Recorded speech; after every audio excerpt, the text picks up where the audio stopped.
What if everything you are told about farming profitability is only half the story?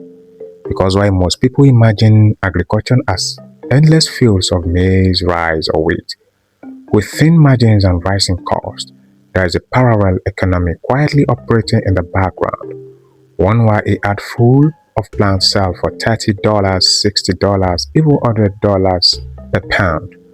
And the strange part, most of these crops don't require massive land. They don't need industrial machinery. In many cases, a backyard, a small pot, or a greenhouse is enough to start. Today, we are breaking down 7 highly profitable, underrated plants that are turning small growers into high-income producers, not through scale, but through value. Stay with us because plant number 6 is one most people literally walk past every day without realizing it can be worth more than vegetable combined. Let's get into it. Ashwagandha, the stress economy crop. Let's start with something that sits right at the center of a global trend: stress. Ashwagandha is an adaptogenic herb used in supplement for anxiety, sleep, and energy regulation. And the wellness industry has exploded demand for it. Dried roots can sell anywhere from $25 to $60 per pound, depending on quality and sourcing. Here's the key insight. Most ashwagandha is still imported, especially from India. That creates a gap: shipping costs, inconsistent quality, and supply chain delays.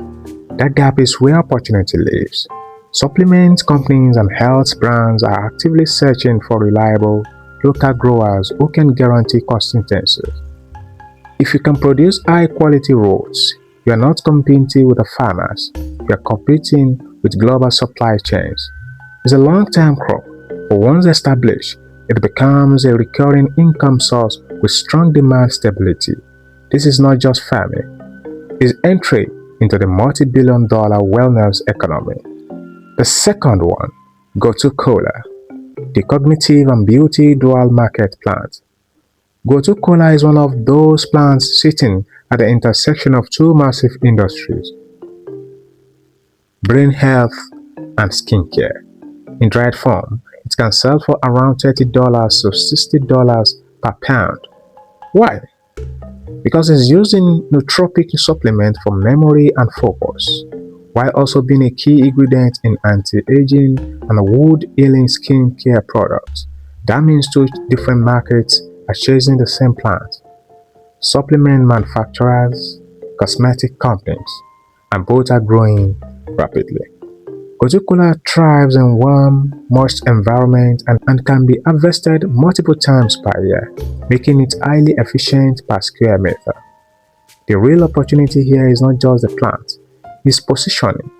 If you brand it correctly, you are not selling leaves, you are selling cognitive performance and skin regeneration. That changes everything about pricing power.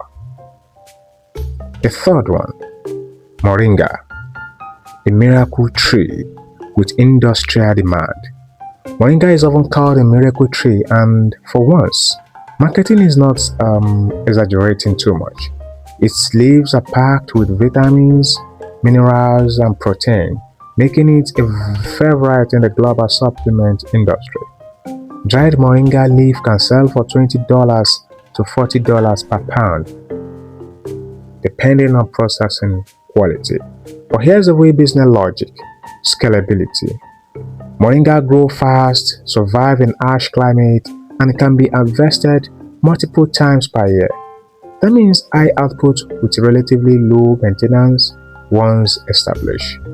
Unlike many crops on this list, most moringa is still imported into Western markets. That creates a consistent arbitrage opportunity. Local production replacing global imports. You're not just growing a plant, you are entering a supply chain inefficiency. And inefficiencies are where profit hides. The fourth one, stevia, the sugar replacement revolution. The global war on sugar is real. Consumers are actively avoiding refined sugar and artificial sweeteners. And that shift has made stevia one of the most important natural sweeteners in the world. Dried stevia leaves can sell for around $20 to $40 per pound in niche markets.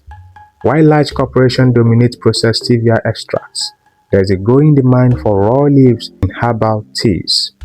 Natural food production. Small batch health brands. Stevia grows easily in warm climates and can be harvested repeatedly, making it ideal for small-scale farming.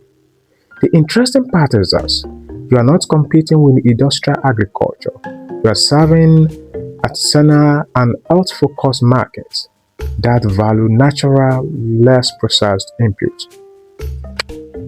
In modern food systems, natural often commands a premium.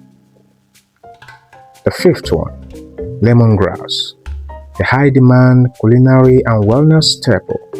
Lemongrass might not sound exotic, but economically it's quietly powerful. Depending on quality and drying method, it can sell for $10 and $25 per pound, with higher value in tea and essential oil markets. Demand comes from multiple directions: Asian cuisine restaurants, herbal tea brands, aromatherapy and essential oil production. It's also incredibly easy to grow and regenerate quickly after harvest. That combination, low input, repeated harvest, multiple market demand, is what makes it attractive. The key insight here is diversification of buyers. You are not relying on one industry, you are supplying food, wellness, and fragrance market at the same time. That stabilizes income in a way commodity crops rarely do. The sixth one, catnip, the underrated pet industry cash crop. This is the one most people underestimate completely. Catnip is not just a backyard plant. In dried form, premium catnip can sell for $30 to $60 per pound. And the demand driver is not agriculture, it's the pet industry.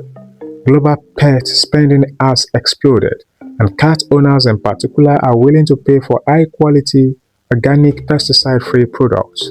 Cheap catnip exists, but premium catnip is a different market entirely. Why is it profitable? Fast-growing, perennial, multiple harvest cycles per year, extremely low production cost, strong emotional buying behavior from pet owners. This is important. People don't buy catnip logically, they buy it emotionally for their pets. An emotional market almost always supports higher margins. This is one of those crops where scale is optional, but branding is everything. The last one, Tulsi, holy basil, the spiritual wellness cash crop. Tulsi, also known as holy basil, sits at the center of both traditional and modern wellness trends. Dry leaves typically sell for $20 to $45 per pound in herbal and supplement markets. It is used in stress relief teas, immune support supplements, traditional Ayurvedic medicine. Demand is increasing globally as consumers shift toward natural health remedies. Tulsi grows easily, can be harvested multiple times per season, and requires relatively low maintenance. But the real value is cultural positioning. This is not just a plant. It is part of centuries-old wellness tradition that modern markets are rediscovering and monetizing. When tradition meets modern demand, pricing power often follows. The rich shift nobody talks about. If you step back, something important becomes clear. None of these plants compete in commodity markets. No one here is trying to win by producing the cheapest maize or rice. Instead, the entire strategy is different. You are not competing on volume. You are competing on value per square meter. That's the real shift. Small land becomes enough when the crop itself carries high demand, niche markets, and emotional or health-driven value. And this is where most people miss the opportunity. They think farming is about size, industrial scale, heavy machinery. But in reality, some of the most profitable agricultural systems in the world are built on specialization, not expansion. So the question is not how much land do you have, The real question is, what are you growing on it? If you found value in this, subscribe because the next video will break down how to actually start growing one of these crops step by step, even with minimal capital, and most importantly, how to find buyers before you even harvest it.